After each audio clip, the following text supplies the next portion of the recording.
Victor. First of all, just talk to us a little bit about last week's game. This one, second time you played Dixie State and had a similar feel to the first game, close first half. Both offenses were really efficient scoring. Then your defense made the adjustments and pulled away in the second half. How happy are you with your team at the halfway point of the conference schedule? Well, I'm extremely happy to be in the pole position in the league at this point. Obviously, when we put this all together, you want to win. You want to win the game. A lot of hard work goes into every single week of prepping for it, and to have the winning outcome is something as a coach, you never get tired of it because you know how hard it is to win in college football. So I'm proud of the team for that. As far as at Dixie, we knew that they would play hard. We knew that they're kids. They have talent. They have a lot of pride, and kind of see the film leading up to the game. From the last time we played them, they're consistently getting better. I know their record doesn't show that, but Scott has a ability to lead their team to be tough and to continue to be competitive. And so, kind of knew going into this thing that would be coming out of the gate to be a dogfight until we can get them until we can finally pull away, and we did. So I'm happy about that. Talk a little about the offensive line. I mean, Terrell has obviously had a great year, but a lot kind of expect from him. Right. But you can't put those type of numbers without the guys up front. Just talk about how they've kind of come together. Well, they gelled extremely well this year. And anytime a new year comes, you look at your offensive line as just a real measuring stick about where your team's gelling, where they're growing. We really believe in the big men up front. Jackie Slater obviously does an outstanding job. He's an amazing mentor to these young people. He's a great leader, and he has a knack and ability to draw out the very best in every one of his players. And it comes through. Not only does he draw the best out of every one of them, he also has the ability to draw the best as a collective group. So, the leadership of Cody Clay, Jake Olson, Akawan Sunda, and you also have Jacob Thomas, another older guy in there. Those guys are really setting a pretty good tone, a great culture there. And so that is something we really pride ourselves on. And so even post-Terrell era, from years to come, is that we really want to be known for a dominant offensive line university. So we take a lot of pride in that as a football team. And also talk about Andrew Alfers and how he's kind of adapted to that role with, where he comes in the game on certain situations. Right. Some guys who, he probably thought going into camp he had a shot at being the number one quarterback, and some guys might, when they don't get that, they might not kind of accept the role, and how you've gotten him to buy into his role. Well, I think it's, not so much me getting him to buy in. Andrew is just a great person. Andrew's a competitor. He loves his team.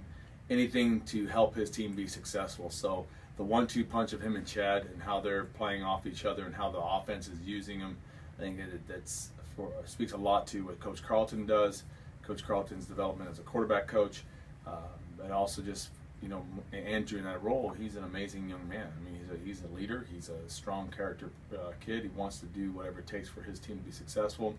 And I think him and Chad really vibe well with each other. And so having Andrew come in at those times, those critical times, brings us a real physical running force, as well as a guy who brings you leadership as well.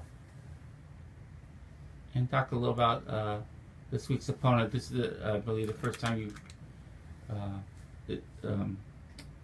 it's a new opponent in the league, and so you've probably only seen him on film. Just talk a little about them. Well, South Dakota Mines is a team who has some talent in a lot of different skill positions. Obviously, it's our first time playing them.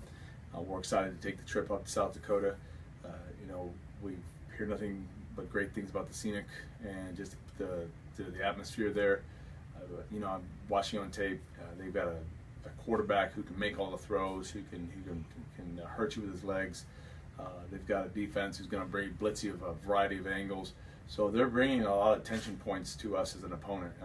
And so as we're preparing this week, we got to make sure that we cover everything with them, because they are well coached, and it's a team that, once again, it's a league team.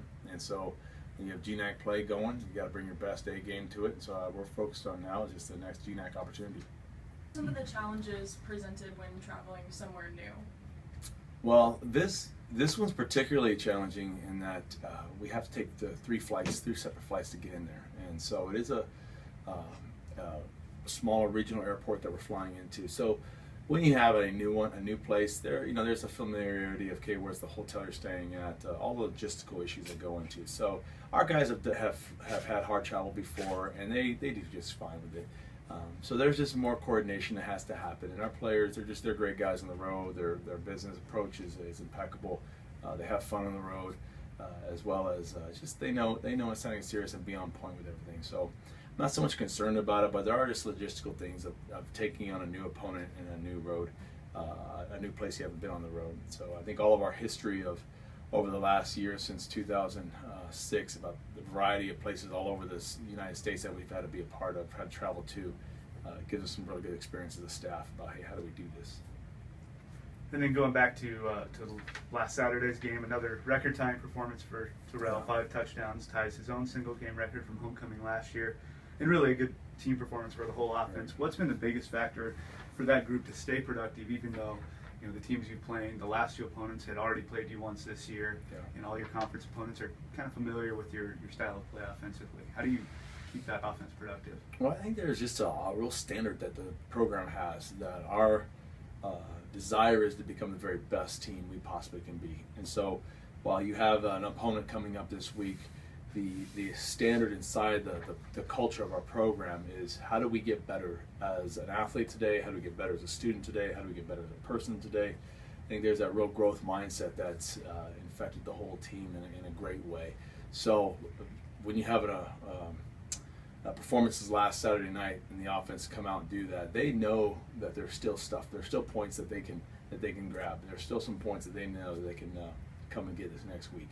So I love the fact the passing game's improved and continues to keep improving. I think the offensive line, they're just, because their mindset is to become a real dominant physical group, they're looking to get better every single rep. Any chance they have to block for Terrell or a block for Chad Jeffries, there's a high standard that goes back to Jackie's, all his influences, that impeccable professionalism about yourself, to say, oh, it's all about me being my very best at every opportunity. Is there anything about Terrell that surprises you anymore? There's a real familiarity with Terrell, and what I get surprised about him is his hunger to be better. He can find things on film that he needs to improve on all the time. So he's a real student of the game, and I think that it's just exciting to see and be around it. So, what part that I hope his legacy will be here, not beyond the records, is just for all the younger players to see just how much of a professional attitude it takes to be successful. Maybe it's other people in his position may want to take some plays off or kind of be a little bit more entitled, but he's not that way in any way. He's just hungry to help his team, hungry to get better, and that's what makes me so proud to be around this young man. And your defense came away with 2 more turnovers, both INTs. How happy with the way that they're progressing? Extremely happy. Coming as starting the season off with 8 brand new starters, that now to see this group find their identity, have a collective passion for them and how they hawk the ball down, how they go to get the turnovers. So to get the 2 more turnovers, we still have a higher goal of a turnover ratio we want, but the fact that they were to get those turnovers, some real timeliness of the turnovers, I'm excited for them. I told them at the end that there are no more rookies in this team. Everybody's hungry. Everybody's got that seasonedness about them. They need to start continue to ratchet up and keep cranking it up, because there's some things in the first half that we'd like to see cleaned up and not have happen earlier on with a couple busted coverages. So we're going to fix that this week. There's a lot of work on the table defensively, but all in all, I like where the team's growing, and you're excited for them to be a part of each other again this another week. This season is winding down quickly. We have 4 weeks left that we know about. I don't want to miss a moment as a head coach. I want to make sure and we enjoy every minute together. This is a special team. I'm proud to be around with them. I'm proud to be able to be called their head coach. It's a real privilege to coach them. But it's also one of those things that, guys, we want to continue to push within these 4 weeks to be the absolute very best that this 2014 team can be.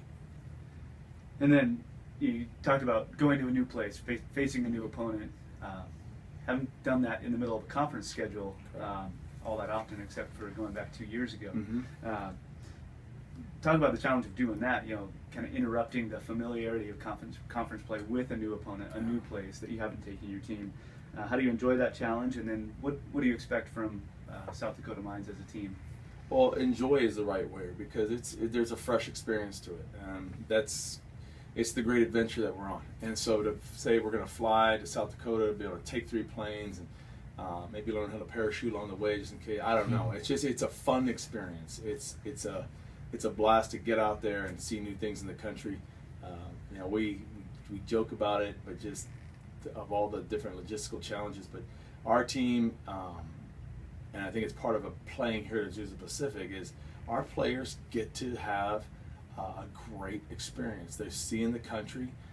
It's this college football is one of the most transformational times there are, and I think it goes back to my days in Hawaii, where I appreciated that I visited more places by traveling through football than I would have ever on my own. And so that's a huge blessing that these guys have.